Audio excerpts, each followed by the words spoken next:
तो आपने ऐसी कई चोरियों के बारे में सुना होगा जिसे सुनकर आपके होश उड़ गए होंगे और आप ये सोचने पर मजबूर हो गए होंगे कि कैसे कोई केवल चोरी के लिए इतना पैशनेट हो सकता है। मगर ये बिल्कुल सच है। आज हम आपको एक ऐसी ही चोरी के बारे में बताएंगे जहाँ पर करोड़ों की चोरी करने से पहले चोरों ने लाखों रुपए का खर्चा किया, उसके बाद इस चोरी की घटना को अंजाम दिया। दर्शकों, आपको बता दें कि चोरी मजबूरी का दूसरा नाम है, मगर ये कैसी मजबूरी जहाँ लोगों के धन को अपना समझ के लूट लिया जाता है। आज हम इस वीडियो में एक ऐसी ही चोरी की बात करेंगे जो जयपुर के वैशाली नगर में की गई थी, जहाँ चोरों ने 20 फीट लंबी सुरंग बनाकर इस चोरी को अंजाम दिया था। दर्शकों, मजबूरी का दूसरा नाम है।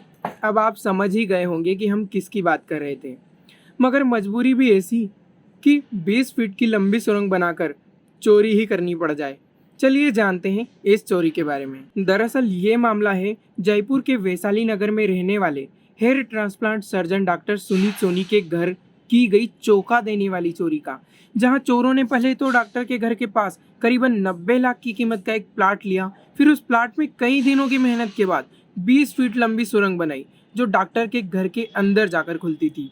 इसके बाद मुख्य आरोपी ज्वेलर शिखर अग्रवाल तथा उसका भांजा जतिन जैन, जो इस चोरी के मास्टरमाइंड थे, उन्होंने अपने अन्य साथियों के साथ मिलकर 24 फरवरी की रात को इस चोरी को अंजाम दिया, जिसमें डॉक्टर के घर से 540 किलो चांदी की चोरी की गई। कि शिखर अग्रवाल डॉक्टर सुनीत सोनी का करीबी परिचित था, जिसके कहने पर ही पहले डॉक्टर ने चांदी में निवेश करने का फैसला किया था और चांदी को सुरक्षित रखने के लिए भी उसी ने जमीन में गाड़ने का उपाय भी सुझाया था, ताकि बाद में अपने काले कारनामे को अंजाम दिया जा सके। चोरी करने के बाद आरोपी ने सुरंग को बंद इस तरह से कर दिया कि कोई भी इसका पता नहीं लगा सकता कि यहाँ पर पहले सुरंग बनाई गई थी। इस चोरी का पता पीड़ित डॉक्टर को तब चला जब वो 26 फरवरी के दिन अपने घर के बने बेसमेंट में पहुंचा, जिसके बाद उसने पुलिस को सूचना दी। इसके बाद एसीपी अजय पाल लांबा की निगरानी में हुई जांच से कुछ दिनों में ही मुख्य आरोपियों सहित उसके साथियों को भी गिरफ्तार कर लिया गया। इस चोरी के पीछे कारण था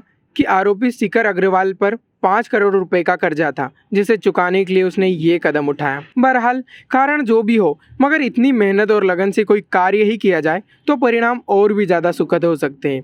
अब इन लोगों ने तो चोरी करके अपना नाम कमा ही लिया है और जेल में भी मुफ्त की रोटियां तोड़ ही ली है, तो ये अलग बात है। तो ये थी जयपुर में हुई चोरी की घटना की कहानी। अब मुझे दीजिए इजाज़त और देखते रहिए दैनिक राजीव टाइम्स।